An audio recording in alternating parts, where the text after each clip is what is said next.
Welcome to the Wizard of Cause, your go-to podcast for social impact, where we speak to innovative businesses, how they give, and of course, the charities that they love and inspire them. Now, whether you're an entrepreneur, a startup founder, or a business professional looking to stay ahead of the curve, the Wizard will show you how to build lasting social impact on the world.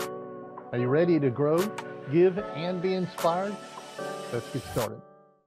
Hey, are you looking to scale your business from five figures to six figures or six figures to seven figures? If you are, I have the perfect thing for you. What I want you to do today is I want you to go download a book. This book is going to take you through my 3-pillar system. It's 100% free.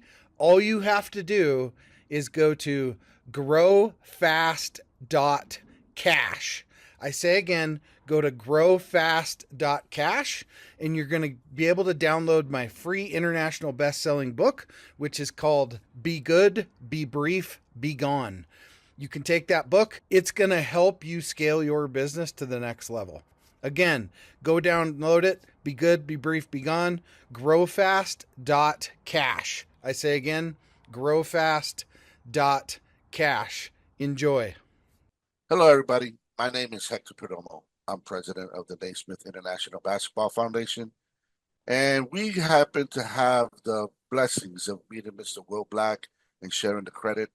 The program is amazing. And what is even more amazing is myself had already set this up for the foundation. But back in 1934, Coach Falk Allen actually did the same thing sharing the credit did for Dr. Naismith, but it was called the Naismith Penny. That's the concept I thought of when I was in merchant services. And it's exactly what these guys are doing. They're doing the thing I would do, get this involved. When you see us next year, you're gonna know that we got here because of sharing the credit. Thank you for your time. God bless you. Go to naismithfoundation.org and look at what we're doing to help reduce recidivism in youth detention centers, starting here in Florida. God bless. So I am here with a very depressed individual. His name is Hector. Hector and I've never hung out. He's. I really have to talk him down from the ledge because he's very depressed. He doesn't love what he does. Never. Oh my God. I gotta wake up every day to do this. Hector, real quick, Yes, sir. tell us who you are, who you're with, and what y'all do every day. First and foremost, I just want a moment of silence, if it's okay with you, Mr. Black. Go ahead. We want to give thanks for everything that we have, and whenever I reach out to the world, gotta remind us that tomorrow is never promised. Live today to your utmost, and be grateful for your present. So just give me 3 seconds, a moment of silence for the love and the gratefulness that I have to have this name on my chest. Thank you.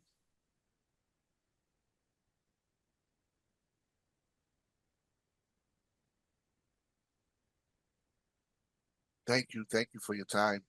Of course. Thank you, buddy. Thank you for your time. My name is Hector Perdomo, and this always gets tough because realizing where I grew up and to be able to even have my name with this amazing entity that moves this amazing world that we have every day, and a kid just coming from the projects in Boston, going through the struggles of life of a single father and stuff that if it doesn't make you, I mean, you can't let it break. You gotta make it. You know what I mean? Because you gotta continue. You gotta grind every day, regardless of the situation. You can always get better. Somebody always has it worse than you. And you always do your best to help other people. Amen. Well, we are the Naismith International Basketball Foundation. Our founder was the youngest grandson of Dr. James Naismith. He is the inventor of the game, what we love and call basketball. What we're here to do is continue his mission, is continue his grandfather's mission, of sportsmanship, goodwill, and treat the man like you'd want to be treated. Okay. And what we've also added to our mission statement is that we want to help mental anguish. Unfortunately, it's running rampant nowadays, and myself personally have been affected by that. Um, my best friend and coaching buddy um, did the ultimate sacrifice a couple of years ago, and he took his own life. You know, what I mean, he didn't I'm understand sorry that. to hear that. Yeah. Yeah, I still can't believe it. I mean, I'm looking at him now, and it's just like the guy never broke a frown in his life. Always was a happy guy, and unfortunately, he found out that he had stage 4 cancer, and Mm. he felt like he was a burden because he was obese, and he just didn't want to go through it. He didn't want to fight the battle because he seen what it did to people, I guess. But you can never know until you're in their shoes, and I pray that the Lord blesses you every day and for your health, and everything else is secondary. You know what I mean? What we live by here is strong in body, clean in mind, and lofty in ideals. It's what gets you through the day. And if you understand that by being physically active, having a good positive mindset, and never giving up on your dreams, that's what's gonna get you over that hurdle. Regardless how long the hurdle is. I mean, I've been with Naismith since 2000, and we still got a couple hurdles to go, but the Lord put me here. I'm not here because I wanted to be here. Like I said, I grew up in the projects. I'm from Boston. I grew up a single dad. I was married at 16 years old. You know what I mean? Didn't know what life was about, but I did know that if I didn't make this decision, life would make the decision for me. And the life decision and the decision that life makes for you is usually not what you want because next thing you know, you're not here. Or you're here, but you're not living what you want to do. You want to get up every day and do what you want to do, not what you're forced to do. When you get up every day, life is the best it can be. But when you get up every day and you're forced to do something, that's where the stress comes in. And that's the number one killer in this world. Mm. Stress. You know what I mean? No matter what it is, a little bit of stress would ruin everything. It's like they say, you can't bring dark into the light, but you can bring light into the dark. And that's a fact. You know what I mean? And Bible that's tells us that hope deferred rots the bones, right? uh, I can see that because of, coming from that place. And I know how much, you love Naismith. And one of the things it does is it fights things like recidivism, which is a darkness, in our communities. You have no hope. So you go back and back and back, back into the same thing. And why you would want to be, why you would be called to be so active. But before we jump into that richness, because that's in the middle of the game. Tell me now, the Naismith Foundation is started by the grandson, you said, of the man who invented basketball itself. yes, sir. I mean, Yes. everything has a start, but isn't that weird for us to take a second and go, Well, there was a this time when there was no basketball? that's the beauty of what Mr. Naismith says. Hmm. Our founder was Mr. Jan Naismith, the youngest grandson of Dr. James Naismith. Right. Uh, what Ian says, and I agree 100%, basketball is probably one, if not the only one, that you could trace to a family. You could trace it to the actual time and date, how it all it got how it evolved. You know what I Wow. mean? And Right. what's that's an extra, but what's beautiful too is there's really nothing new under the sun, Mr. Black. Okay, because back in the Mayan eras, that's where basketball really originated. Basketball was already originated a long time ago, and we just evolved it like life. Oh, right. And the hoop on the side, but it was the Well, ring on the wall. the way it was a ring on the wall, Yeah. okay, and it was the Mayans, and I can't tell you the height because I don't know, but I do know is like you said, the sphere or the circle wasn't vertical. I mean horizontal. It was vertical. Right. So they had to throw it like that, and back in those days there was no basketball. Okay, so just to let you know, What they were using was the heads of their victims. That was the original Keep it. We basketball. don't want everybody to know. Keep it. Okay, so or going back and now coming to this era, it's how it's When evolved. we It's go into a court amazing. and say, "I'm going to make this my house," we ain't taking heads. All right, we're not quite going that bad, right? I mean, No heads. But we'll see how many free throws you can shoot. I'm gonna get you on that one. I gotta push that one. You know what I'm saying? right. But what we want to do. I mean, excuse me, Mr. Naismith traveled this country with the rules that we had and to talk about sportsmanship, talk about education. Mhm. You touch recidivism, and that's our focus. And what we're gonna do is we're gonna go there and we're gonna lighten the light. We're gonna bring in the light. Like remember how it said, bring in the light. That's what I'm bringing. I'm here to bring in the light. This bright orange, you can see it pretty far. You know what I mean? It stands out. And it's pretty standoutish. So that's what we want to do. We want to stand out. We want to be that positive impact for these kids. And I mean, we're gonna start here in Florida. It's a beautiful program. Would you like me to elaborate on the program, or you want me I to? want you to. This is your house. You own this. Oh, okay. I want you to tell me. Well, this is since you brought up recidivism.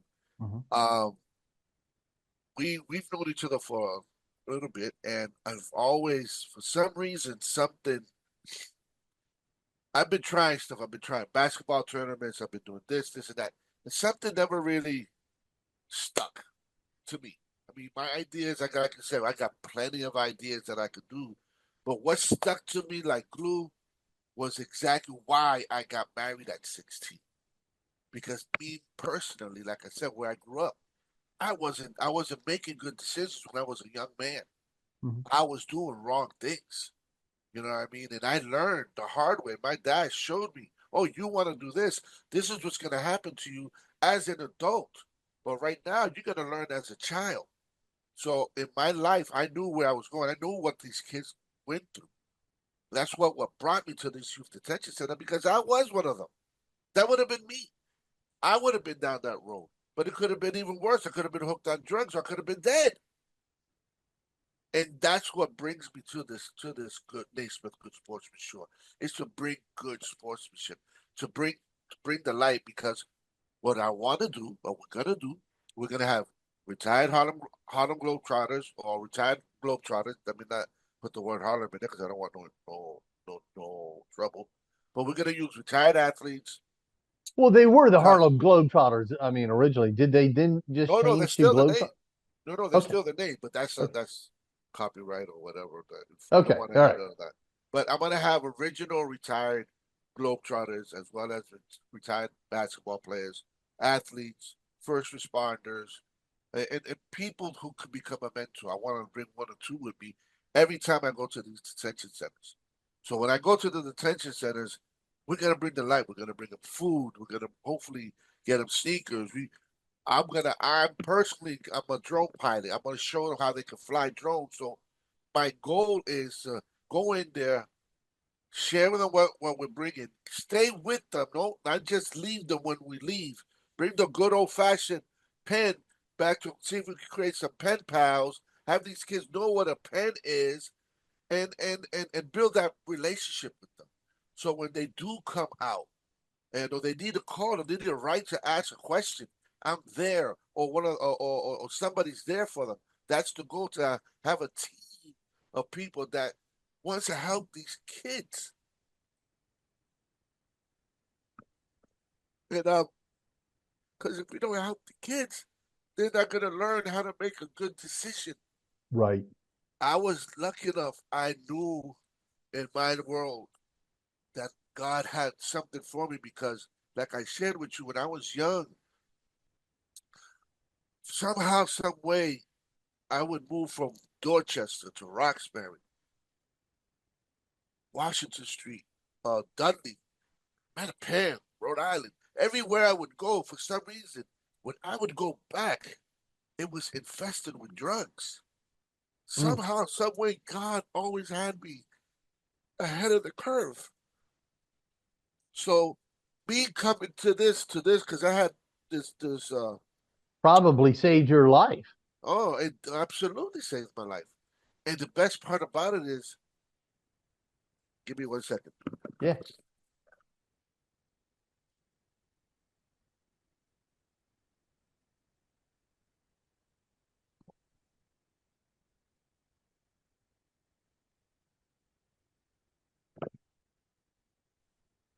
If I didn't pick this up, I'd be dead.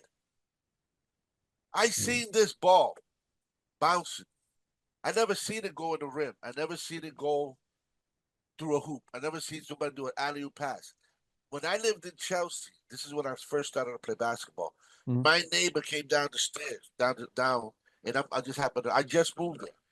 I've only been, and I just moved there. I see this kid take the ball and he started putting it through his legs, and I was like, wow. The Instantly, I fell in love. first time you ever saw that? But I even saw I didn't even know what it was. I just know it was round and it bounced, so it's a ball. Right.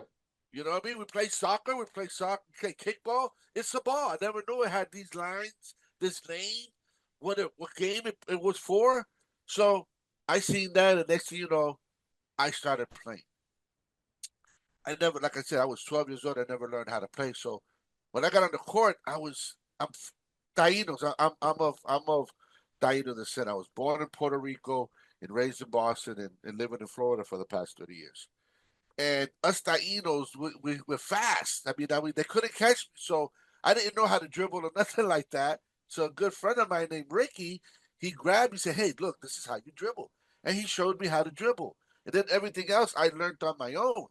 But if he didn't show me that little step, that little, yo, this is how you do it, pass on the tradition, a coaching, a person that just didn't know what he was doing and making them better, that energy just went into me because that's not only did I play and learn how to play the game, but when I moved to Florida, that's what I did. I mean, I played in the street, but I coached kids, and I seen that in 1982, I think it was when I first seen it. I started playing.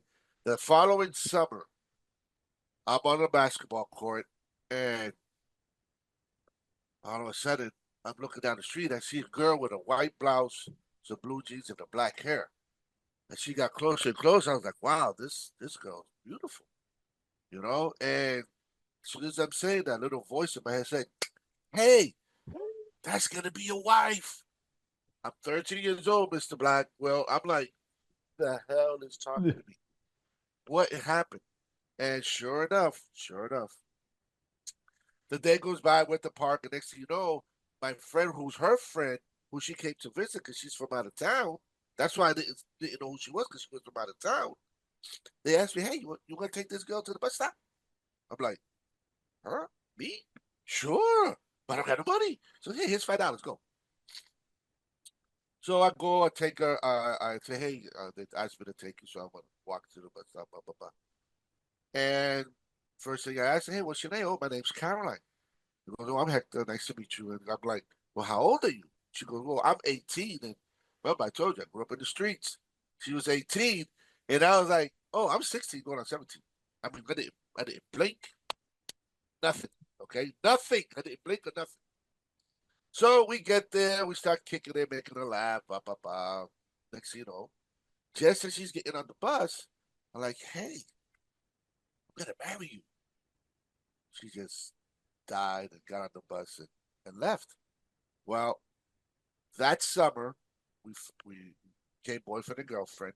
She fell in love with me. She lived. It was a weekend thing. She'd come over on the weekends. No sex, none of that stuff. Because we were back in the 80s, and we were just starting to go out. It's not like the way it is. People are Right. nowadays, you know. And the summer goes through playing basketball. Always at the basketball court. That's where we always were. You know what I mean? And next, you know, the fall comes around, and it's my birthday. So she went buys a cake and she comes over the weekend and my birthday's in the October 23rd. So she buys a cake and she's coming over. The cake got 18 candles. The first thing the girls are like, Caroline, who's that cake for? Oh, it's Hector's birthday. Oh, okay. He's gonna be 17, so I put 18, one for good luck. Them girls are still peeing their pants. Okay. All right. Because they were like, Caroline, that kid only 13 years old. He's gonna be 14. That was too late. I was 13 going on 14, not 16 going on 17. And we fell in love. Like I said, I was gonna marry her. We were married for 27 years. She saved my life. Because if it wasn't for her, meeting her on the basketball court, I would have been in a detention center because that's where I was headed. If not a detention center, in jail or dead or hooked on drugs. And that's all because I see this and changed my life. Hey, why do you think basketball and what Mr. Naismith would originally do? I'm sorry, you often say Dr. Naismith, but is Dr. Naismith the founder or the grandson? Dr. Naismith is the inventor. Inventor. Okay, so Dr. Naismith, why do you think basketball became such an integral sport You ready for for the the answer? inner city? You ready for the answer? See, this is why I'm here. I mean, I hang on it. The only thing I could ever think of is football, baseball, soccer, all these things require all this land and grass and size, but a court. I mean, Doesn't heck, matter. you can do a half court, right? And put up a, on a piece of concrete and put up a, a net, and Man, start shooting hoops. where I grew up, it was a milk crate. Or a milk crate. So tell me why. Okay. Well, this is the beauty of I know why I'm alive. Hmm. Dr. Naismith was orphaned at 9 years old, and Oh my gosh. this is where the like I tell you why God has me. Like I said, if it was up to me, I'd be in the South Pacific flying drones, drinking margaritas. Okay, but it's not up to me. Right. Where I'm at right now is because of the Creator. Okay, and Dr. Naismith, orphaned at 9 years old, uh, really changed his life. And the way that happened is because in 1870, his father and his mother died of typhoid fever. Okay, there's a lot before that because Dr. Naismith's father, John Naismith, lost it all, and he went through a very bad ordeal when he made a move from going from Almonte, Canada, to try to do his own his own mill. Mm-hmm. Unfortunately, he put all his money in it. Lightning strikes it, shuts it, puts it on fire. Within 2 or 3 weeks later, he gets typhoid fever. Okay, he he takes his kids. His wife takes his kids, and I mean, excuse me, her brother comes and takes the kids, which was Mr. Naismith, his brother Timmy, and his sister. Those three went to live with their uncle and grandma. Not 2 weeks later, her mother, they both passed away. Well, John Naismith, who was Dr. James Naismith's father, Mm-hmm. he dies October 19th. And the reason why I'm giving you these numbers, you're going to be like, there's no way that you could make this up. Okay? Well, he dies October 19th. The next you know, Mrs. Naismith dies, and James Naismith goes, got him to go to the farm, becomes a farmer. At 19, James Naismith is a lumberjack. He's a borderline alcoholic at 19. Okay? He's coming out the forest from a day's work. So he goes to the local watering hole, which they call the bar back then. Okay? Remember, we're talking about Monte, Canada, 1800s. Everybody knows everybody. Well, there's a total stranger sitting at the end of the bar. And when James Naismith walks in and he asks for his shot of whiskey, the stranger asked him, "Ye Margaret's boy?" "Yea, I am." That's they talked back then. He said, "Your mother would roll over in her grave if she see you take that shot of whiskey."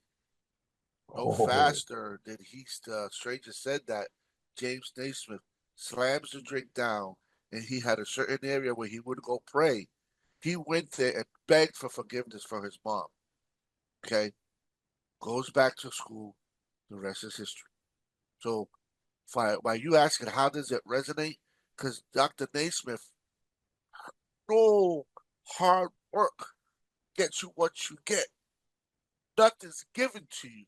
You got to right. earn everything. And when you earn it, you got to keep it. You don't just take it and think it's yours because it's never yours. So he's orphaned. At Go 9 years old. eventually at 9 years old, but uh, But this does whatever, it gets better. becomes a lumberjack, almost an alcoholic. This man that he doesn't, but he's like your mother would would Roll over in her grave. would roll over, and then he puts it down, goes and prays, and then goes on and becomes and obviously gets an education, Well, becomes a doctor. not only in education, he goes back to school at 21, gets his high school diploma, goes to McGill University, gets his bachelor's. I don't remember. But when it's all said and done, at the tender age of 30, he invents basketball as a PE teacher at the YMCA in Springfield, Mass. At 11:30 on December 21st on the corner of Sherman and State. Okay, he then goes to Colorado.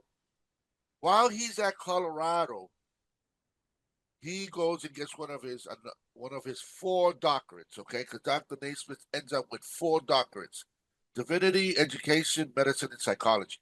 Okay, Wow, so while he's there, I think he got his four master's. doctorates. Oh, I'm not done yet. And then I think he got the fourth one of psychology because that's an acronym I have. I think he did that because when he was there, a kid committed suicide, and that was unheard of back then. Oh my So gosh. so Yeah. Dr. Naismith's main thing is education. So he went to study the mind, and that's why it's strong in body, clean in mind, and lofty in ideals. That's what that sticks for. It's not just a Oh, saying, okay? right. And and while he's there, his predecessor that was in Kansas, okay, because Dr. Ednetzel from Colorado ends up in Kansas. Well, you ready for the guy's name? Hmm. His name was Hector Cohen. Let that sink in. Let that sink in. And Right. they used to call the guy Heck. What they call me? Heck. All right. All right. Here comes a real interesting one. Well, Mr. Cohen passes away also. He also passes away on October 19th. Ooh. Okay. So Naismith goes in, boom, boom, boom. October 19th, Mr. Black and the world of basketball was my wedding anniversary. So how does Hector Perdomo end up here? He does, by God. And Right. that's just some of it. There's a young lady, but her name is Senda Berenson. Senda Berenson is the woman, Dr. Naismith. Okay? She is born March 19th. She passes away February 16th. I don't know the year. And the reason why I said February 16th, because that's my mom's death date as well. My buddy, Mr. Naismith, he passes away March 20th. That's my dad's birthday. Oh my gosh. So you see all these bringing it, all these numbers and all this synchronicity. Hmm. And when I met Mr. Naismith, a little voice in my head talked to me again. And that's how I got to talk to him because I was coaching, and what we did here in Kissimmee, we were the first ones to bring AAU to Kissimmee. We had a team, me and my buddy Leonard, we had a team that won 4 years straight. It was a rec league, but we never lost a game. And it's just not just winning. Our kids played up. We had 7 and 8-year-olds against 9 and 10-year-olds. Okay, and then we had 9 and 10-year-olds against 11 and 12-year-olds, and we still beat them fair and square, and never For ever 4 years? for 4 years. Yeah, for 4 years. We never disrespected the game. You kids thinking step back and somebody getting dunked on. You think that's cool? Really? When I was growing up, I mean, when I see that, I see girls dunking. Girls dunking. If you don't get crossed over, you don't get dunked on, you don't get stepped back, go home. It's Right. part of the game. Look, I got original Rucker Park legends, okay? They would do that in the 70s. You know, y'all don't know none of that because y'all don't know your history of the game. Y'all just see what the NBA wants you to see. Right. Go onto YouTube, look for Rucker legends. Go to Shake and Bake Streety, Pee Wee Kirkland, Joe Hammond, The Helicopter, Earl the Gold Manigo. Go watch his movie. And he's a inspiration to me because, well, this guy, Earl Manigo, he was about maybe 6'1". He could jump as high. You could put a dollar bill on the backboard, on the top of the backboard, okay? The square, the 12-foot square, all the way to the top. He could jump up there, take the dollar bill, and put you change and come down. That's I'm how making high. change for you. Yeah, that's how high he could jump. I That's mean, insane. I forgot the name of the movie. I think it's called Rebound. But there's one that he jumps, he goes in, he dunks the ball, he catches it again, and he dunks it again. He dunks it, he goes twice. So Wait, in the that's air one time on the same yeah, one jump? time in the same jump. Yeah, yeah, yeah. And that's what we have. We have, I mean, like we were talking about Giannis. Look at LeBron. LeBron, he's a beast. You know what I mean? But my guy's always MJ. My guy's MJ is. I don't care what anybody says. Y'all can look at the numbers. Y'all can say whatever you want. Just once you just put LeBron in that era and see if he can play. I want you to really think if he could get beat up the way the Detroit beat up Michael. Yeah, they beat him up. They My had guy it. was Meadowlark. Oh, Metal Lock. Oh man, I know. I think did I get some meat metal? Nah, I didn't get some meat metal. We But what? from But the my from the buddy was Curl. Globetrotters, and you mentioned Gator, right? And I'm like, no, Yeah. Gator Oh yeah. lived in the complex where I lived when I was a little boy, right? Well, do you know why they call him Gator? No, Are you ready for it? I'm ready. Because I asked him. I said, Gator, how did you get your name? God rest your soul, puppy. I love you, miss you. And he goes, well, this is what happened.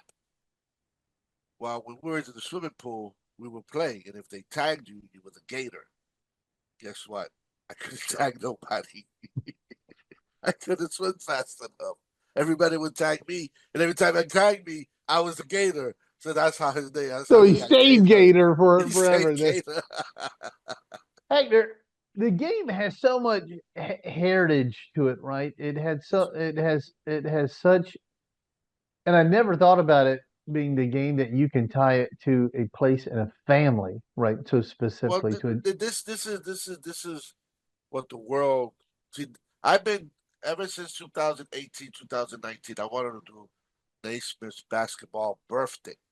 Okay, I got free throw challenges that I wanted to do on that day. I Mhm. reached out to the YMCA and I showed them how we could make some crazy economics. And the money, anything I do, any event I do, is to give back to the community. You know what I mean? Right. Our events are natural, not even fundraisers. These are movement and shakers. Because I'm talking, I can right now. I got an esports event. If I can't create $500 million, there's something wrong. And There's something wrong. and everything I have is like I said to give back. So December 21st, like I shared you the date and the time, we can go and share with the world the exact time the game started. And it should be called World Basketball Birthday, not World Basketball Day.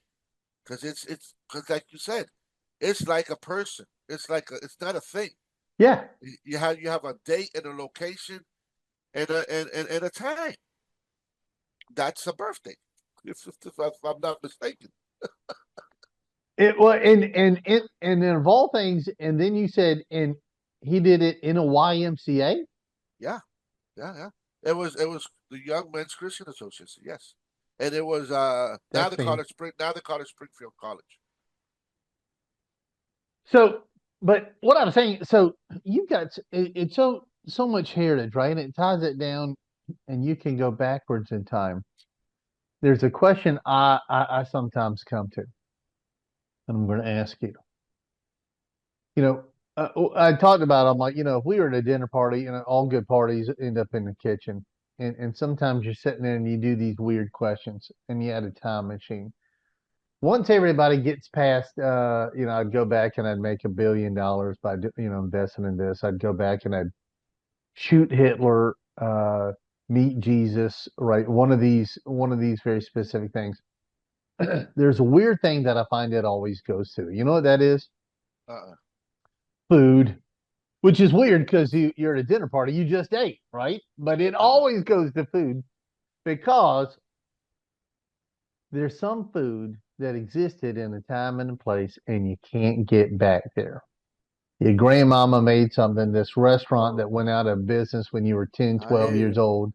I hear you. If you had a time machine, I'm talking about hacks on heritage now. If you had a time machine, could go back to some time when you were younger, be it when you were 25, 15, 5 years old, what would you go eat? What was the food that What would I you go eat? wish you could have and you can't get right now? Well, like I shared with you, I'm from Puerto Rico, Hmm. and we eat a lot of roots. You know what I mean? Okay. We eat a lot of roots, a lot of fish. And if I could go back in time, I was in Puerto Rico when I was about maybe 9 or 10 or in between that era and go there because the food is natural. You know what I mean? Oh my gosh, the avocados, the onions. And I was a little kid, so I didn't really know it was good for me. I was just tearing it up. You know what I Right. mean? You had bananas, you had plantains, you had a little bit of fish, like bread and butter. I mean, avocados are natural butter, and they would take codfish with onions and avocado, throw in a piece of bread, and not just Ooh, the food, not just the food, was the atmosphere, was where you were at. You know what I mean? It's that's great always that it. you can tell me, because I mean I've been to places that got some good pizza and stuff like that, but when you live on an island, you live how this world was. Hmm. There was no bread. There was no, I mean, meat. It's not the way it is now. You had to grow your own vegetables. You know what I mean? You had to catch your own food. You know what I mean? And what was is abundance on the island is the water. So you best thing to do is go fishing. You know what I mean? I remember when I was young. This is what I miss about where I lived. And with the irony about this is I found out that God rest her soul, my grandmother's address was the same numbers of address that I had when I lived in Chelsea. Her address was 148, whatever, whatever. My address in Chelsea, where I first seen my basketball guy, was 148 Pearl Street. Okay, so I would come out of her house. If I would go right about 100 or 200 feet, there was a store. You go around to the mall, there was the baseball field. Hmm. I go left, 70, almost the same distance, the beach. And from the beach, you come up a little bit more, there was a river. And from the river, you come out, and then there was nothing but sugar cane. What? A kid from the projects can be natural? Man, I was too young to have a knife, but I didn't care. I would grab them sugar canes and just I enjoy the I'm here in moment. I'm deep deep south. I mean, if I go any further, I'm hitting saltwater, right? And we had sugar cane. Uh, Uh, Cane syrup is one of my favorite things, but my granddaddy would pop a piece of sugar cane off, oh wow. slice a piece of the Yeah, yeah, of the cane, the cane. and let you chew on it, get the sugar Yeah, out of it, that's you're like, that's natural. how's this candy growing out of the ground, right? What is that? I didn't care. They just give me more. Just hand it to me. Just keep coming. Just keep me more. So, y'all do some, and you always tie it back, of course, because we're going to bring it there. And and we were talking earlier. I love the logo for Yes, Naismith, sir. right? I Yes, sir. love how y'all put the circles on there and it makes it pop, and you can feel the ball in your hand, Yes, right? sir. You Yes, can sir. Yes, sir. you can feel it. But you do all kinds of, and we've chatted about before. You've done all kinds of fundraising strategies. All different little pieces. Tell me about some of those Well, right. because they're Uh, always fun, right? You don't well, go, what God has given me is a beautiful imagination, and like I had shared with you earlier, how I shared with Mr. Nason back in 2010, how a simple text fundraiser we could have generated millions and millions of dollars, and now with metaverse and all this stuff, man, I got some NFTs that the ideas I got some augmented uniforms that you're gonna be like, oh my God, that is so cool. One big event I call it is call it Naismith Basketball Olympics East Naismith Esports Basketball Olympics Extravaganza, and Mhm. I also have a license with Fortnite. So it's a big title, but the object of the it is to bring traditional basketball and electronic sports in the same atmosphere. Not in the same room because it's not big enough, but it Right. kind of is because my goal is to have an event that I bring everybody there, and everybody goes there, and when you come to my event, number one, it's like I said, it's a fundraiser. Mhm. There are no losers. There's learners brackets, no losers brackets. We got to teach you how to win. You know what I mean? In life, this world has really changed since you and I were growing up, and we got tough skin. Nowadays. Kids are real stagnant in how you could say anything to them, What? yeah, you can't say this or you can't say that. What? Yeah, are you Yeah, saying a lot of kids these days are too thin skinned and protected by their mamas and yeah. every? Well, let me just say this: there wouldn't a Karen would not exist in our time. My mom, if somebody was saying something to me and hurt my feelings, my mom would push me back out the door and go, "You go deal with it," right? Well, we were growing up. Our neighbors could take care of business. You remember that? You Hmm. better what if your parents went around, you don't act a fool, Oh, cause, my, cause, my 'cause my you'll mom get was like, you snatched that kid up. You don't allow. It was a self-policing policy. So, yeah, yeah, yeah. And what we'll do is just teach them how to win and learn that this is in life.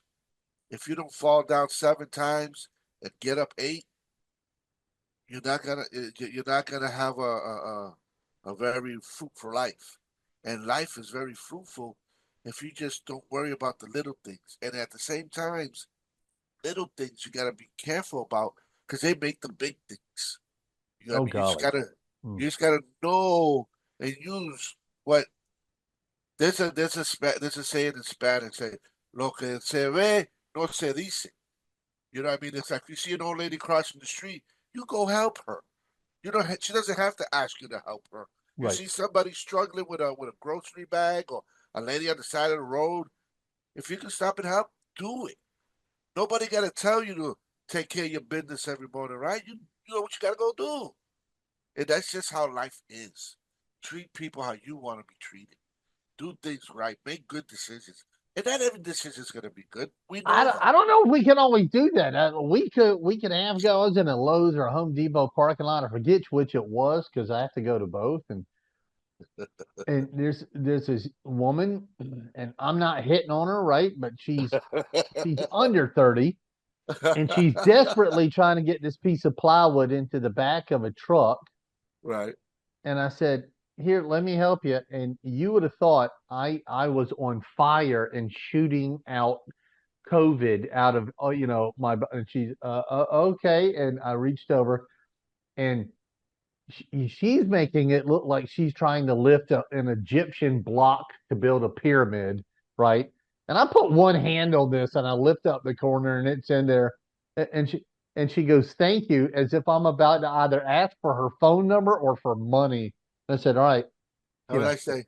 have a nice day." And she visibly calms down as I'm walking away. She was like, "Dude," and I'm like, "Why can't we be in just the?" No, no, 100. Anybody walking by there, would have and probably could have helped her, but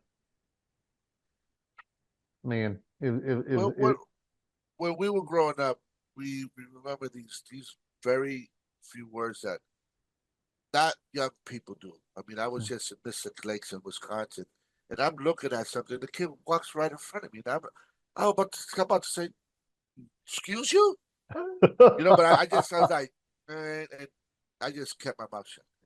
When we grew up, we go, "Excuse me, thank you, may I help you, have a nice day." Simple little things that really mean a lot. Right. You know what I mean? And it shows your true character. And see, this is what the world doesn't know. The world thinks that basketball builds character. No, you're absolutely wrong. There's no such thing as practice makes perfect. Practice makes confident. Confidence makes perseverance. Perseverance makes will. Will builds confidence. Okay? And basketball, it reveals character. It doesn't build it. It reveals what kind of person you are. It Mm. reveals if you're a hard worker. It's gonna see me. I want to see you get down and get busted in the head and get back up and do it again. Or you're gonna quit. Or you're gonna suck your teeth. Or you're gonna cry. And guess what? You do that, and your life is gonna be very, very miserable because life doesn't care what you think. Life is just gonna be life. Every day that sun comes up, every day that sun goes down. Tell me on that about the Naismith Good Sportsmanship Tour. Looking to grow your business beyond 5 figures, 6 figures, 7 figures plus, what I want you to do is go download this book. The title is called Be Good, Be Brief, Be Gone. It will help you grow your business past 5, 6, and 7 figure. Go download the book today. Growfast.cash. I say again, growfast.cash, and download the book for absolutely free. I mean, if that's not your lead in, I feel like we just did an alley oop. I Well, think you just laid that up so that I could dunk that one. well, this is. I had to make sure I had the ball in my hand, Yeah. and the ball in my hand was at the earth in the night.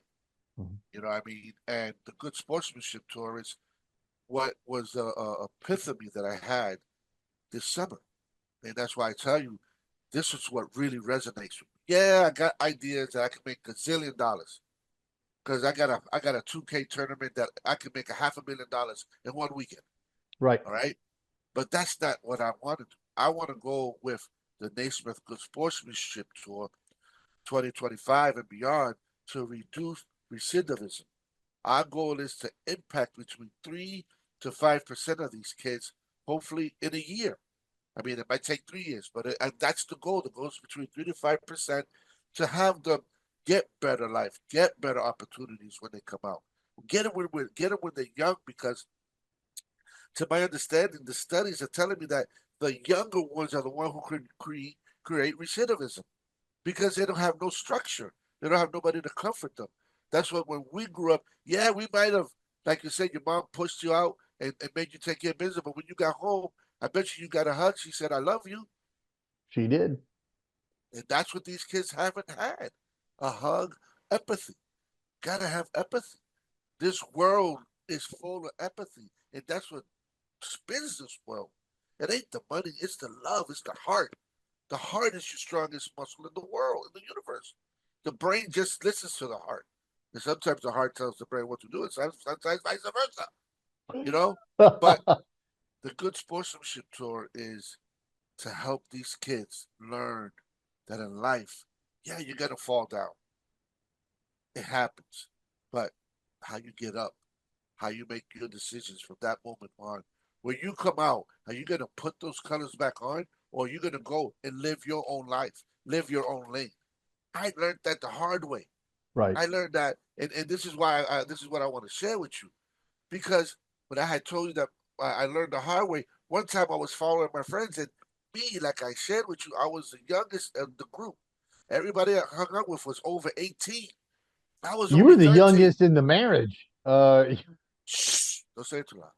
Well, like I said, I was always a young guy, and I was always hanging out with the older guys. I Right. shouldn't have been with them. So one day we're hanging out at the pool hall, and there's a back alley. Next thing you know, I see the guys going inside something. I just all right, we're going. Well, next thing you know, I'm following them.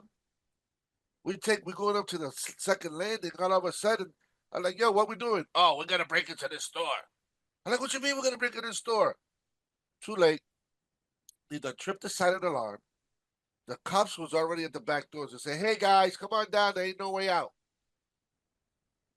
That's what I learned today. That's what I am trying to tell you, that my dad stuck me in a holding cell and told the cops to leave me there the whole weekend. All right? I was a 13-year-old with with grown men inside a jail cell. I'd say So grown ass men at that point. I'd be like, you understood what I said. So I'm like, I'm never gonna follow nobody ever again in my life. And I that's and think that had that's cured me. I mean, I and think he like and probably that did you. You oh, hated it, but absolutely. he probably did you the biggest favor you could imagine. Well, that and well, I did something else after that, and I had to run away from it, because if not, I would have been looking for the cops to arrest me. Right. And that's what the good sportsmanship tour did. We're gonna go in, we're gonna talk to the kids, bring them some good food, bring them hopefully some sneakers.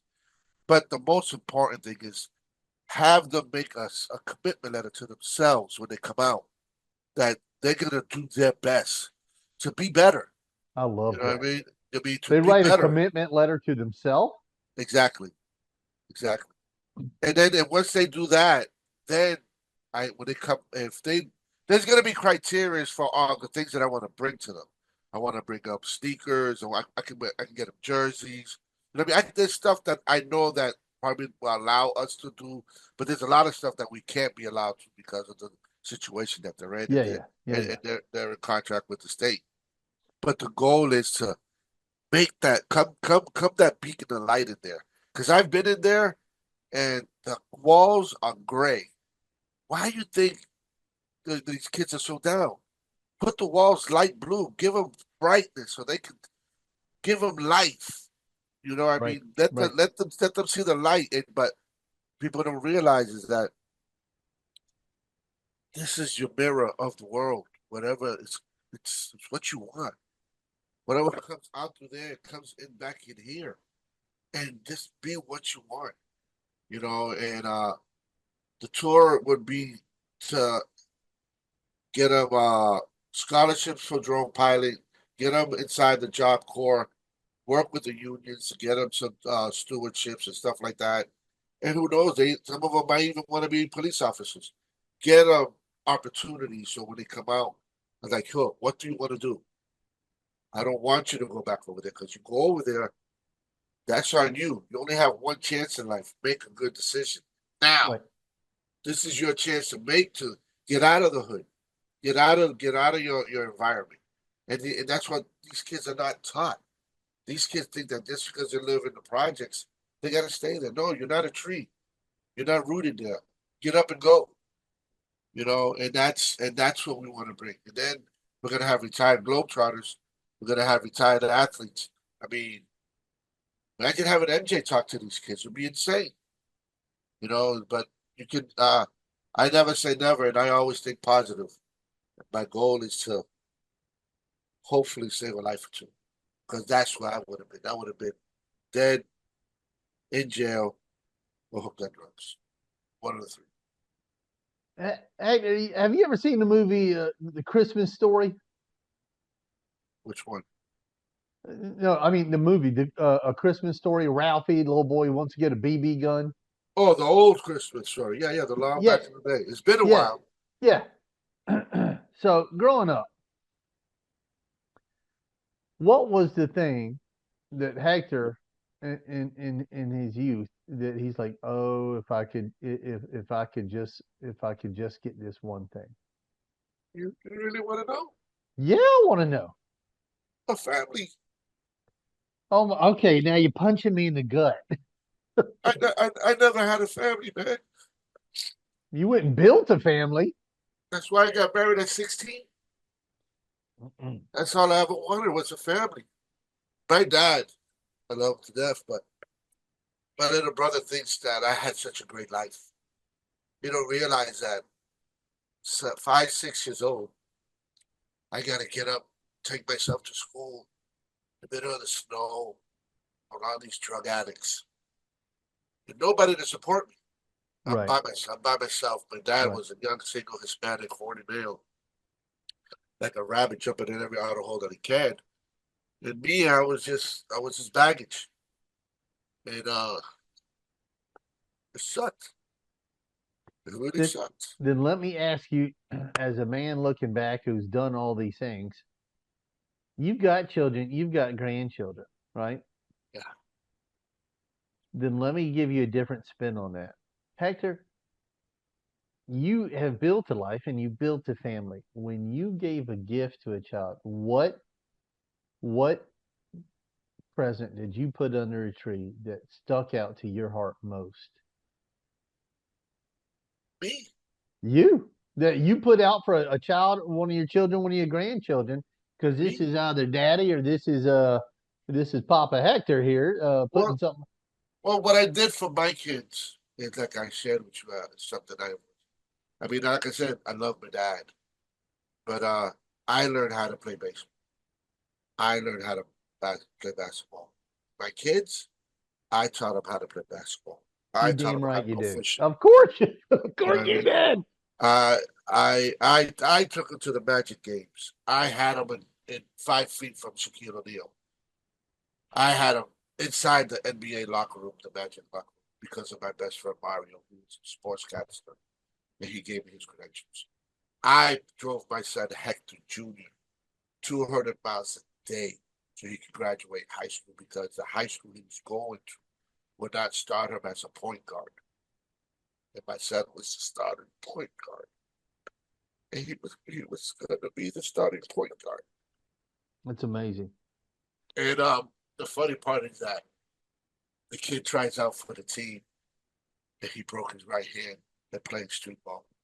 And the coach was dogging him, and the guys were looking at him saying, Coach, he's right handed.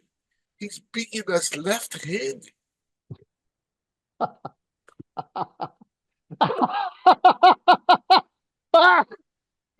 You know? And I like that. He's right-handed. He's still kicking our butts. I mean, yeah. what's going on?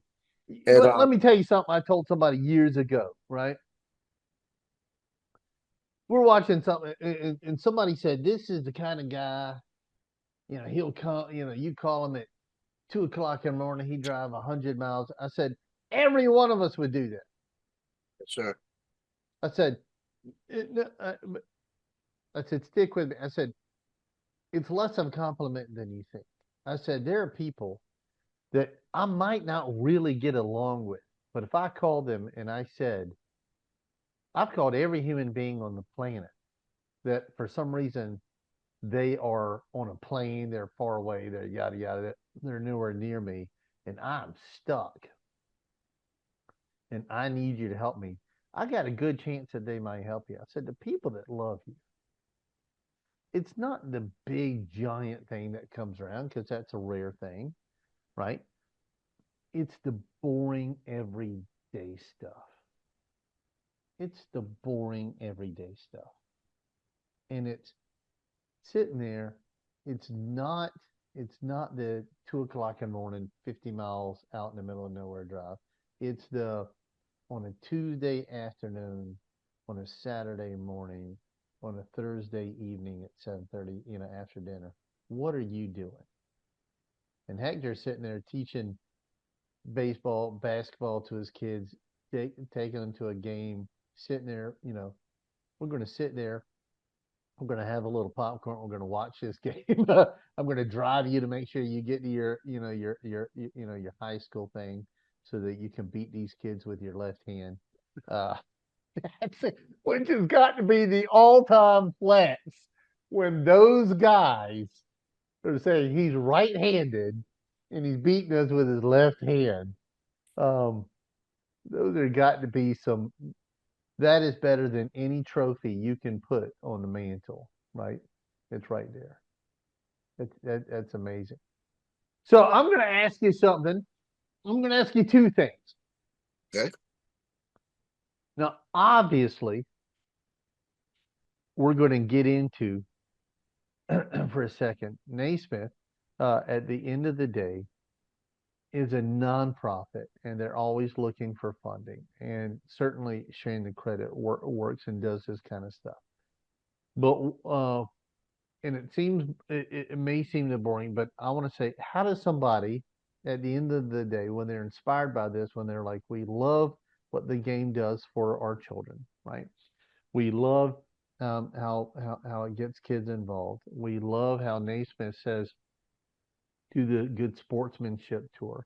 We love how it says Naismith says write a letter to your future self, which is a brilliant idea. I think Dr. Naismith in his psychology would sit there and go, that is brilliant, right? Um, Yes, sir. but how can the layman out there that's sitting there saying, I played the game, I played for fun. I played it because it was the only sport I could get into in my high school gymnasium or behind our apartment complex or whatever. And this is the thing I want to give. How can they give? On the website, we have the opportunity. We actually have a membership that we have. And I'm just going to be talking to my buddy today, Naiden, who's the gentleman that I'll be working with to fulfill these memberships. Right. The first one is free. You go in, it's a free membership. The beauty about it is that when you sign up, uh, there's three questions I have there for you to ask. Number one, who invented basketball? Number two, what's basketball done for you? And number three, what are you gonna do for basketball? Those are the three questions I ask. And it's funny because just this morning a gentleman uh signed up and he said basketball keeps me healthy and keeps me going. And his favorite player is LeBron James. And the third one, what you gonna do for basketball? He goes, only time will tell. And I love that. That's awesome. You know what I mean? Like I said, our memberships, the first one is free. You get a digital copy of the original rules of basketball, right when you sign up. The manager, you get a T-shirt, copy of the rules. The point guard's a hat, T-shirt. I mean, you go here and you'll see it. It's on our memberships at naismithfoundation.org. And we're about to have it fulfilled with a T-shirt that we're going to have. The T-shirt is going to be pretty cool. It's going to have a bunch of players there, but in the background is going to be Dr. Naismith. Dr. Naismith is going to be behind everybody, but you have all these players there. Okay, and that's going to be the T-shirt for this. You know, I mean, you get that with that, but and then if you don't want to do none of that, you can donate whatever you want. It tags that as well. But yeah, you go to our website. We have that there, and we're in the process of creating a Naismith NFT free throw challenge. And what that's going to do is we're going to create NFTs with the 12 most popular most popular Dr. Naismith quotes. And there's going to be like 500. There's going to be some rare ones. There's going to be different types of NFTs. And that hopefully is to help fund this good sportsmanship tour. The tour is about a $461,000 average for the whole state of Florida. I mean, I did the numbers. It's about $21,000 per facility. That's for the professional psychologist. That's to pay for the transportation. That's to take care of the logistics to get there. You know, I mean, like you said, we're 501c3 tax exempt, and you know, it'll go a long way. You know what I mean? Like I said, I'm not here to be a multimillionaire, but I'm not going to be homeless again, which I've been homeless times. Right. Not to mention, and I'm going to say the one thing I say about my what we do. Now, again, if you have a business and you want to support the Naismith International, there's going to be a link down here below. It's where you can click right through it and go straight to Naismith, where you can see how to give, where you can see how to interact with the organization, where you can answer these 3 questions. But there's also a link that if you have a business, you can use our system and you can automate your philanthropy so that your business does your giving for you at no additional cost to your business. Because every time somebody comes into your business and pays you with a debit card or a credit card, it costs you a fee. Part of that goes into the system, but it's legally allowed to go. Well, in this case, you get some kids into some basketball games and staying out of the worst places in their world. Cleans their mind, helps focus their will, gives them something to do, as Hector's told us. Now, Hector, I got a question for you. You've seen the Rocky movie. Which one? Everybody's seen Sylvester Stallone Rocky, Which right? one? Which Rocky movie? There's Rocky more than one. 1. Rocky the 1. first one, the original one. Now we're cooking with gas. Well, technically, this affects all of them in a way, right? Okay. So, oddly enough, Sylvester Stallone, he was a real life boxer, right? He coached boxing, right? He did all that. He wrote the script. He did the whole. What's that? He was homeless. That's right. He went through some rough patches, but he wanted to get this done. And obviously we know he did, right? And he wanted to play the lead. That was a little difficulty, but he got that through. But here is something that not everybody knows. He, at the time of Rocky 1, Rocky the first one, right? He wanted Hall and Oates to be doing the score and all the soundtrack for the movie. Okay. You know, oh, here she comes, Maneater, right? Yeah. Hall and Oates. Can you imagine Rocky with Hall and Oates as the music? But somebody said, hold on, we've got this guy and he's done this song and we think it would be a fit, and they take him. What's it? Is it Bill Conti? Is that? But it's Gonna Fly Now. It's the Rocky thing, right? Gonna Fly Now. And dun dun dun dun dun dun dun dun, dun dun dun dun dun, right? And he's running and he's going up the steps, and the guy played it there on the piano and it was just all instrumental. Ba, ba, ba, ba, Yeah. And they stopped and they and they looked at Sylvester Stallone, who was silent as the grave. No look on his face whatsoever. And they said, Sly, what do you think? And he goes,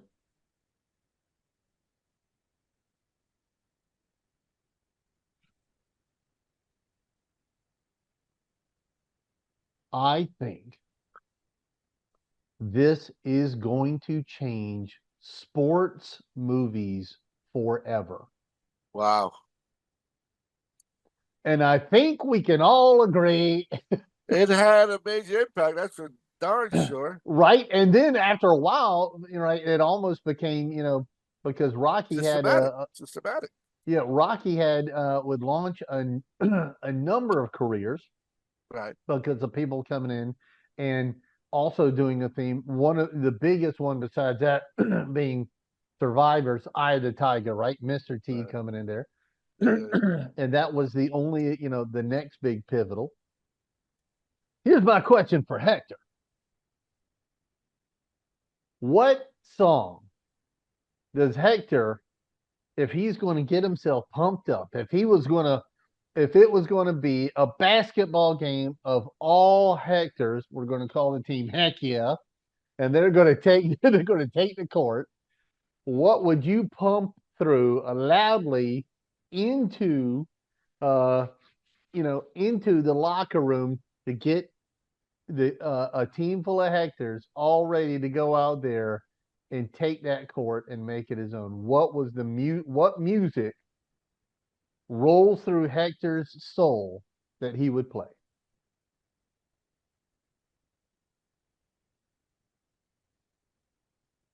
Uh, you ready for it? I'm ready. I'll play it for you. I don't know if you're gonna hear it, but it's Rough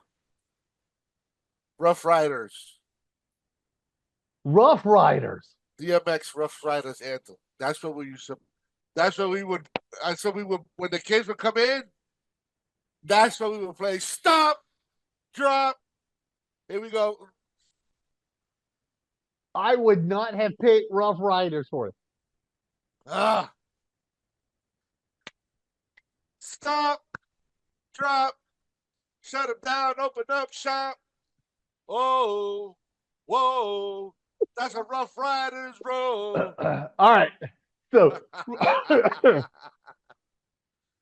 Hector Perdomo's song of choice is going to be Rough Riders. All right. Anthem. DMX Rough Riders anthem. That Clean, is right. of course. Clean, of course. The clean version, Yeah, of clean course. version. Okay, so Rough Riders. So We that used, is we your used that. I used to, when the kids would play, that's what I would have them play to. When they would I, practice, when they get ready to practice, yeah, I, that I just that got them want you to going. remember, and I want you to try to imagine Rocky movies, but with Hall and Oates. No, no, no, I can't. Does it wreck your No, brain? dude, I grew up with Hall and Oates. Private Eye, No, there was. no, no, no, stop, I stop. can't go for that. No, I. It doesn't compare. The only thing that I would come even close would be Star Wars. That's the only one I would bring. That's my point. I'm just saying, imagine a different world. You wouldn't know of the Rocky films if it was done by Hall and Oates, you know? Never. It would never. And he had a great point there. It definitely turned it up a notch. Sports movies for all time was changed. Let me ask you a question. Hit me. What's your favorite sports movie? Oh, Doesn't have to be basketball. I mean, I know Rudy's one of them. I know Rudy's one of my favorites, but I want to ask what's one of your favorites? okay. I don't get the game turned on me. Hmm.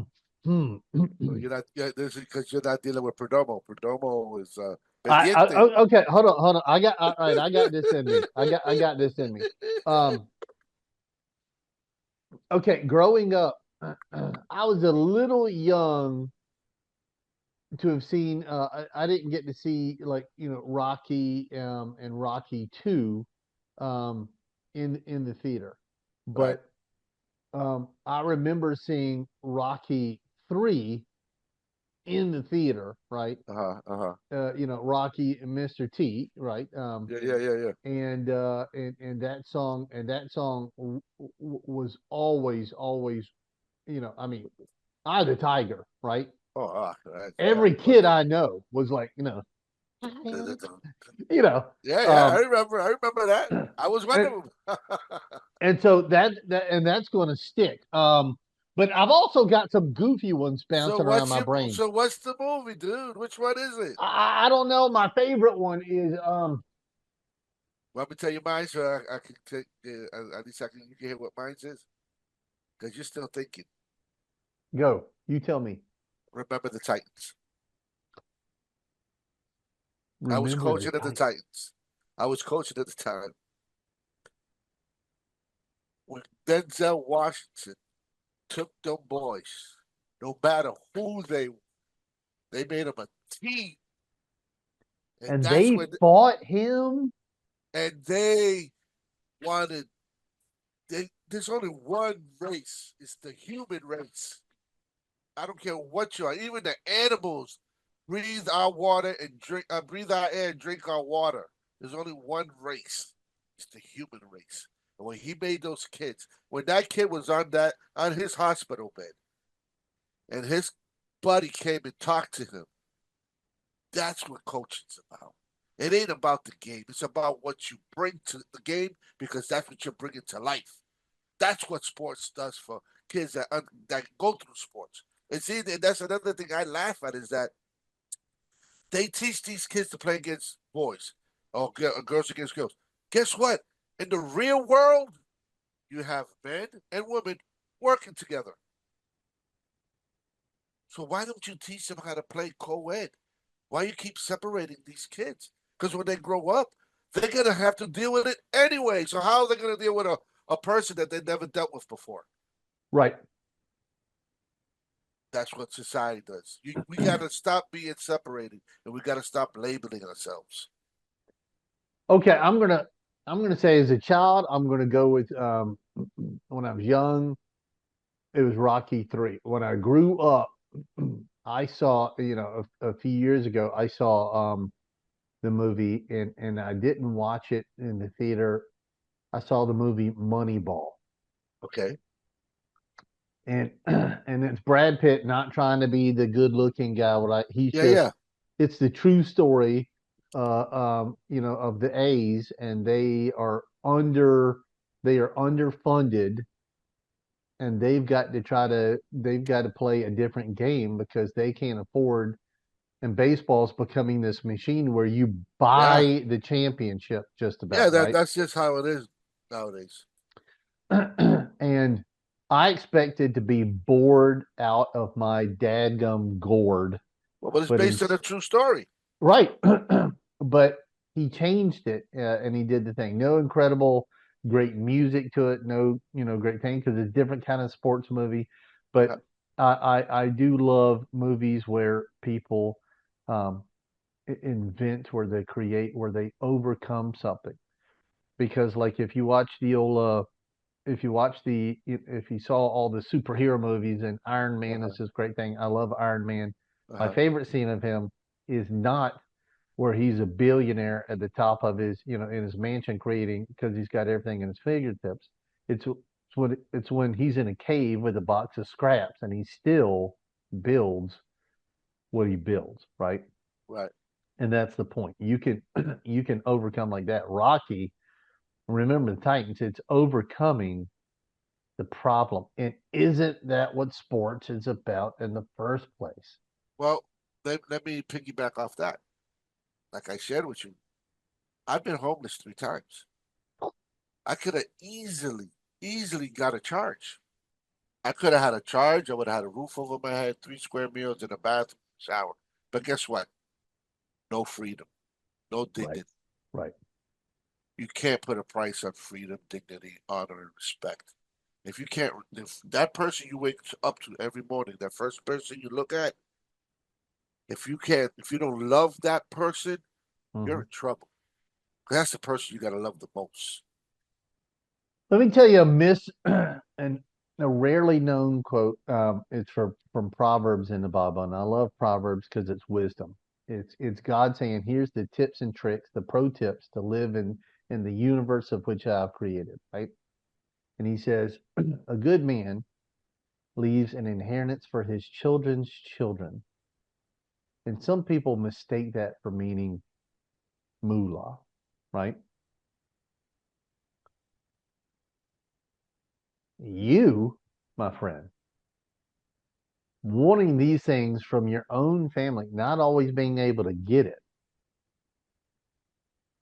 but teaching your own children to play this game, driving them, being them outside. It wasn't the grand gesture. It was the boring Tuesday afternoons. No, we're going to go outside. We're going to play ball for a minute, right?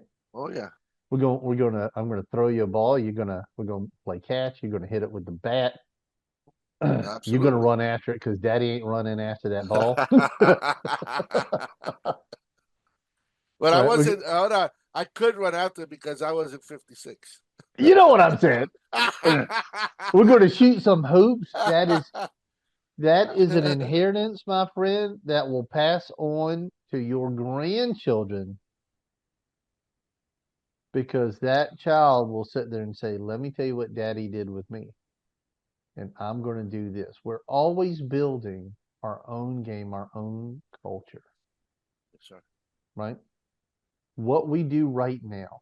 My own father has said to me, not actually less to me and more to, more to the wife, right? He's like, because me and my sister something we'd be no, and we'd say this thing, we're discussing it as if it's a law of God, right? Something that was instituted with Adam, and it was just something our dad did with us, when we were 8 years old, Uh-huh. and we liked it, so we did it a couple more times. We did it something, and we're like, no, that's this institution that you built. And he was like, what are they talking about? Right? He didn't even know because, he didn't grow up doing it, right? Hey, we're going to go get a little, we're not getting a Uh-huh. big piece of pizza, just you and me. We're going to go get a slice of Yeah, cheese pizza. We're going to go watch a go have an game. ice cream. Go have an Right. ice cream. But we're like, if to us as a child, it's this grand thing, Well, see, because, that's when we were growing up. We never ate out. mm, Everything was home cooked. yeah, When yeah. we would get something to eat, it would be once a month. Nowadays, it's the opposite. People don't know how to cook. People go to be in line for Chick-fil-A for an hour and a half for a piece of chicken. It's like, why don't you just go home and cook? You'll I save have so much money, and the food is so much better. I have to travel so much. And when I'm gone for a week, which I would just as soon take a beating as to be and not be able to kiss my children to sleep, kiss my wife to sleep, right? You Um, better say that. but I can't wait to get home because I'm like, I'm tired of eating out. I don't want to eat out, Yeah, right? it gets old. I want to eat at my own table and my own food that what my wife makes me. I got stuck yesterday, and we were in the office until 8 o'clock at night, and I at 6:30 I said, start without me. I get home. My Yeah, wife is like, yeah, I yeah. said, she's like, the children have eaten. I said, no, you should have. She's like, no. I said, you should have gone ahead and eaten. She's like, the food is warm. I'm not eating without you. God bless this woman.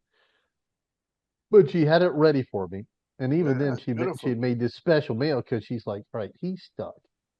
I'm going up a little above the average, right? And I came back. I ate about 3 pounds of it. Man, I wolfed that thing down like I What was it, need in a meatloaf? week. Huh? What was it, meatloaf? It was not. It was this kind of Asian-y beefy thing and Oh, sticky okay, it was rice. meat, meat, meat. And Okay. she does and she made these little dumplings that go with it, and they were spicy. And the children don't eat the spicy things, but I eat fire, right? I'm gonna go get some wings or something, right? Get some heat. Oh God, you gotta get some heat. But she's gonna throw all those things. But I'm like, I'm tired of eating out. And but as a child, you didn't do it. That didn't exist. In the '70s and That in didn't early exist. '80s, you didn't go do that all the time, A right? pizza was once a month, maybe once a year. Me, I grew up on white rice and ketchup.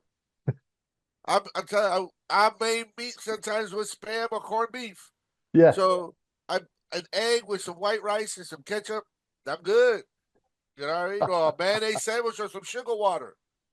That's you know what sugar water is. I don't When gotta you tell got you. yeah. You know, it's like when we grew up, we valued everything that we got. I mean, you got kids nowadays with this right here, and it's like it's it's it's It's pouring it's into detached their them. young brains an Yeah. idea that It's these like it's perfect like lifestyles. it's like they don't know what this is. I mean, they don't know how to even sign their name A comedian said, "Why? So why did I learn cursive in school? Why did I because you sign your check. do the sign?" You want to get paid? Well, That's right. this is how you fill out an application. They're going to start block lettering that thing in the background. Anyway, so it's Rough Riders. All right, Well, Rough. one thing I want to share with you. Hit me. It's very, very important that I share with a lot of people. Two things. Hmm. Number one, whatever I tell people, life isn't easy. I don't care what you tell me. COVID even made it hard to breathe. And when I used to say, oh, the only thing in life is easy is to breathe, and that was almost taken care of from us. But I'll, your decisions you make today shape your future tomorrow. Hmm. Make a good decision today. Tomorrow will be so much better. That's why strong in body, clean in mind, and lofty in ideals. It's more than just a saying. It's a way to make sure that you set yourself up for success. And nobody can do that but you. Ain't Amen to nobody that. out there that can go up there and you get up in the morning. It's like me. I thank God that I went to go see my brother in Ohio a couple months ago last year.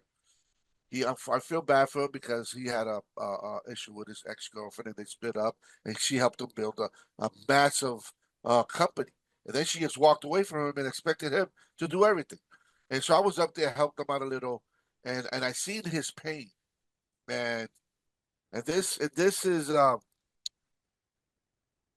what I've come to realize in myself is that in 2007 when I became homeless the first time. I never expected that, and I really never, really never recuperated from that. Hmm. And Mr. Black, I really found myself, and I self-diagnosed myself in a deep, deep, I mean, deep depression. I'm a good masquerade guy. I could put up a good fake smile, but inside I was in pain and hurting.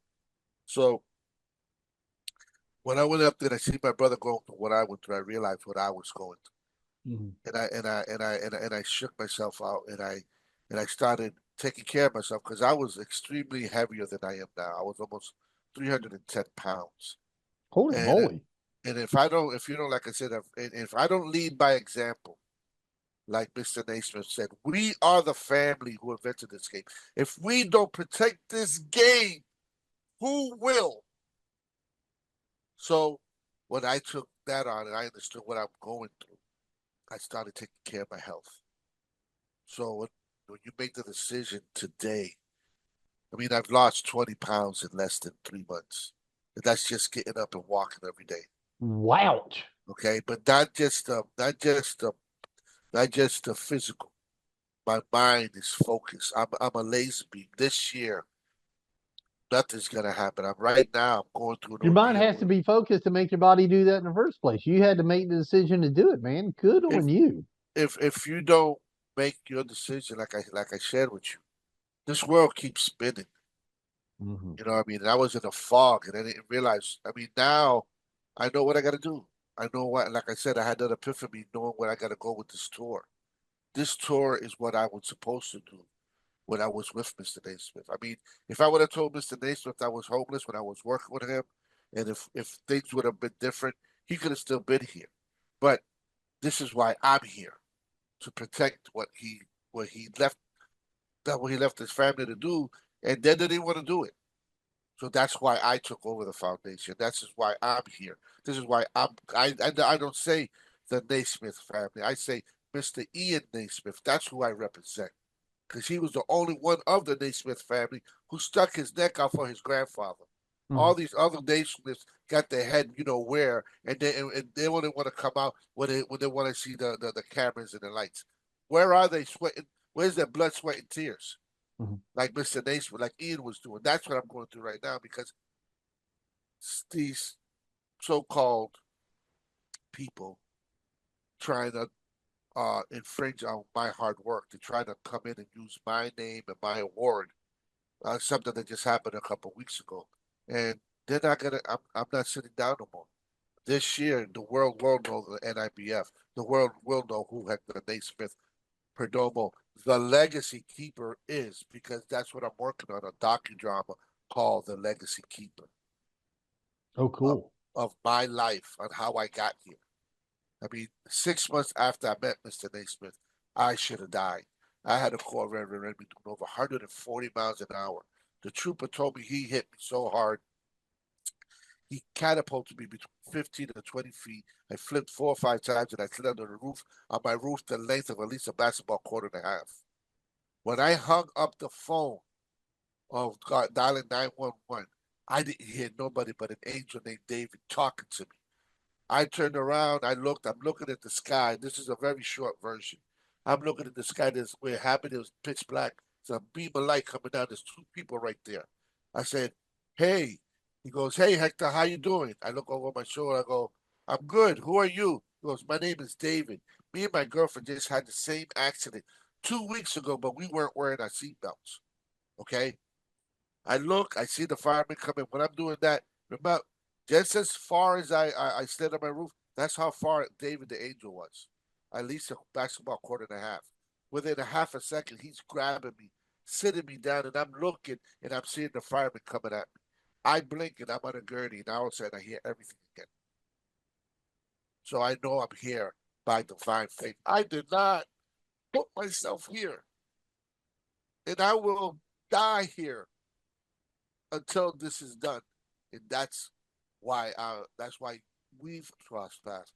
For share the credit to share this with the world that basketball is more than just a game. Basketball is a family. It's a unity. It teaches people how to persevere. I don't care what color you are, who you are, whatever you want to call yourself. You fall, I'm going to help you get up. Just do the same. Just do the same for me. That's right. Treat me how I treat you. You know what I mean? You want respect, you earn respect. Respect's not given, it's earned. Amen. Amen. Hey, we all want to scale our business. Hey, I have the answer for you today to help you do that. If you're looking to scale from 5, 6, even 7 figures and beyond, book called Be Good, Be Brief, Be Gone. I'm going to give it to you for free. All you have to do is type in growfast.cash. I say again, growfast.cash, and you can download the book for absolutely free. I hope the book helps you this year. Take your business to the next level. Again, go grab the book, growfast.cash. I say again, growfast.cash. I wish you the best and grow, scale, and win. That wraps up today's episode of The Wizard of Cause. We hope you've enjoyed the insights and ideas shared in today's conversation.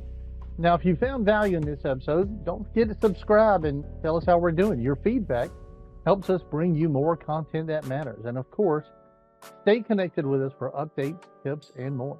Until next time, keep giving, take care, and keep making an impact.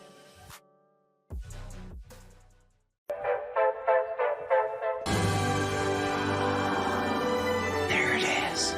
Magnum. Holy moly. Yeah, baby! That's what I've been waiting for! Dear God. It's beautiful.